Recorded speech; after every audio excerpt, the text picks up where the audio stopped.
So hey guys, welcome back to my channel. तो दोस्तों, जैसा कि हमने मार्शल मास्टर के पिछले एपिसोड में देखा था कि डीमन लॉर्ड के मरने के बाद उसके सोल कोर में से काफी सारे मार्शल मास्टर के सोल्स आजाद हो गए थे, जिनको देखकर चैन साओ काफी ज्यादा हैरान हो गया था क्योंकि उन सोल की एनर्जी गॉड लेवल की थी। और यहाँ पर चैन साओ खुद भी डीमन लॉर्ड के कोर की एनर्जी को अपने अंदर एब्जॉर्ब कर लेता है। और बात करें डीमन लॉर्ड के सोल की, तो वो अब चैन साओ के रस्टी सॉर्ड के अंदर कैद हो चुका था। वहीं दूसरी तरफ एक मार्शल मास्टर सोल उड़ते हुए उस जगह पर पहुंच जाता है जहां पर चैन साओ के साथ ही बैठकर कल्टीवेशन कर रहे थे। यहाँ उसे यान की आनमिंग के अंदर एक सुप्रीम स्वॉर्ड्समैन बनने का पोटेंशियल नजर आता है, इसीलिए वो अपने सभी पावर्स को उसके अंदर ट्रांसफर कर देता है, जिससे तुरंत कियान मिंग की कल्टीवेशन में ब्रेक थ्रू हो जाती है। और अब आगे दोस्तों, आज के एपिसोड की शुरुआत में हमें दिखाया जाता है कि यान के मिंग की बॉडी ऊपर हवा में उड़ने लगती है, जिसको देखकर वहां पर सभी लोग पूरी तरह से हैरान हो गए थे। उसकी ची एनर्जी काफी ज्यादा बढ़ जाती है, जिसकी रोशनी को 10 किलोमीटर दूर से भी आसानी से देखा जा सकता था। और इसकी वजह से वहां और भी ज्यादा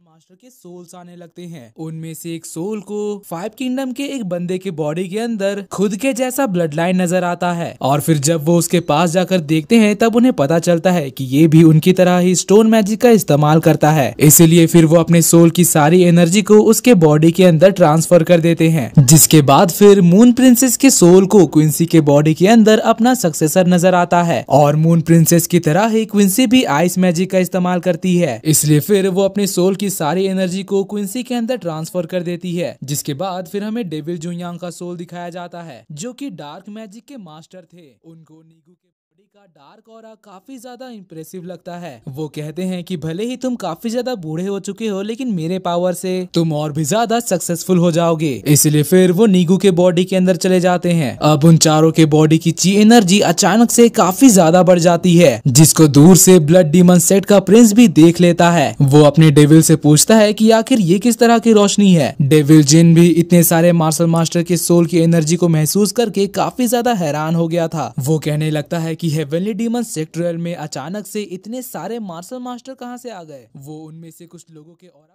पहचान भी रहा था। और फिर वो कहता है कि ये लोग तो मेरे जमाने में हुआ करते थे। अब उसकी ये बात सुनकर प्रिंस उससे पूछने लगता है कि तुम्हारे जमाने के मार्शल मास्टर अब तक जिंदा कैसे हैं? जिस पर डेविल जिन कहता है कि शायद ये उनकी आत्मा होगी। और इससे पहले कि वो उसे कुछ और बताता, उसे इस डायरेक्शन में एक मार्शल मास्टर के आने की आहट महसूस होती है, इसलिए वो डर के मारे छुप जाता है। जिसके बाद हमें मार्शल मास्टर जूसा के सोल को दिखाया जाता है। वो प्रिंस के ब्लड लाइन को देखकर समझ जाते हैं कि ये तो डार्क मैजिक का इस्तेमाल करता है, और साथ ही इसकी ब्रेथ भी कोल्ड है, इसलिए बाकियों की तरह वो भी इसकी मदद करने के लिए इसके सोल में चले जाते हैं। मगर अंदर जाने के बाद उसे पता चलता है कि प्रिंस के सोल कोर में तो एक सिल्वर पैरासाइटिक सीड है, जो कि डीमन मैजिक को एब्जॉर्ब करके डेवलप हो रहा है। वो कहते हैं कि अगर ये पैरासाइटिक सीड पूरी तरह से डेवलप हो जाता है, तो आगे चलकर ये पर्सन ह्यूमंस के लिए खतरा बन सकता है। इसलिए वो उसके पैरासाइटिक सीड को डिस्ट्रॉय करने के लिए एक स्लैश अटैक करते हैं। लेकिन तभी डेविल जिन उसके सोल के अंदर जाकर मास्टर जूसा के अटैक को रोक देता है और उस पर जोर जोर से हंसने लगता है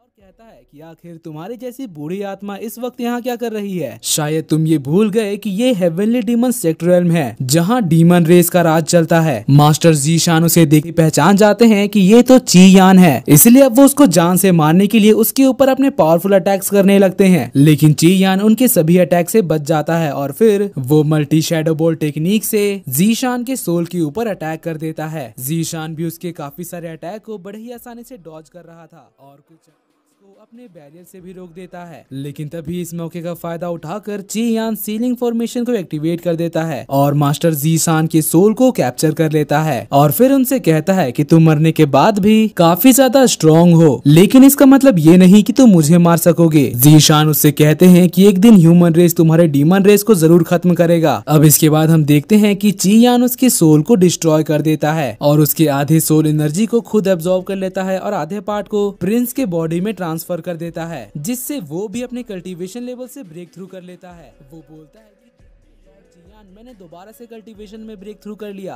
जिसके जवाब में चियान कहता है कि उस बूढ़े मार्शल मास्टर के सोल में काफी एक्स्ट्राऑर्डिनरी पावर्स थे, इसीलिए तुम्हारा कल्टीवेशन में ब्रेक थ्रू करना लाजमी था। वैसे मैं तुम्हें बता दूं कि हेवनली डेमन सेक्टर रेल्म तुम्हारे लिए उतना ज्यादा अच्छा नहीं है, इसलिए बेहतर तो यही होगा कि हम जल्द से जल्द ह्यूमन वर्ल्ड यानी कि धरती पर लौट जाएं। मेरे हेल्प से तुम वहां जल्द से जल्द पहुंच सकते हो। जिसके बाद फिर प्रिंस चियान के साथ धरती के लिए निकल जाता है। वहीं दूसरी तरफ हमें चैन साओ को दिखाया जाता है। यहाँ पर वो भी कल्टीवेशन कर रहा था ताकि वो अपने फिजिकल बॉडी को जल्द से जल्द रिकवर कर सके और साथ ही इमॉर्टल रेल्म के सेकंड स्टेज पर भी ब्रेक थ्रू कर सके।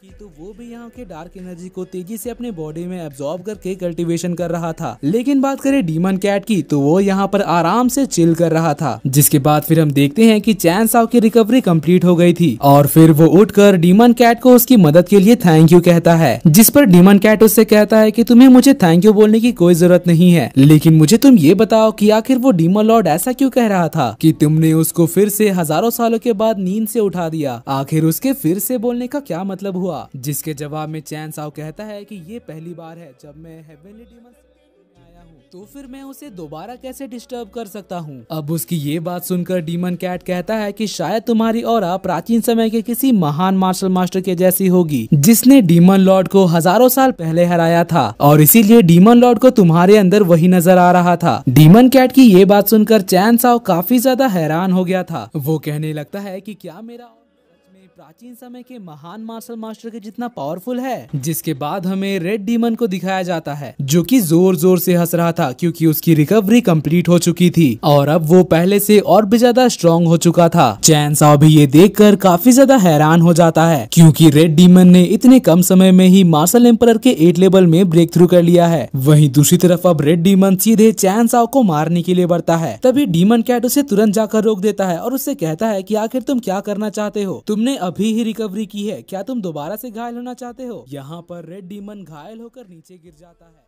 वो ये भूल गया था कि चैन साओ ने उसके सोल में एक सील लगाया है, तो अगर वो उसके होते हुए चैन साओ के ऊपर में अटैक करने के बारे में सोचता भी है तो उसको भारी नुकसान होगा। अब यहाँ वो चैन साओ से माफी मांगने लगता है, इसलिए फिर चैन साओ अभी के लिए उसके सील को रिवर्स कर देता है और फिर अपने साथ चलने के लिए कहता है। और दोस्तों इसी के साथ आज का ये एपिसोड यहीं पर खत्म होता है।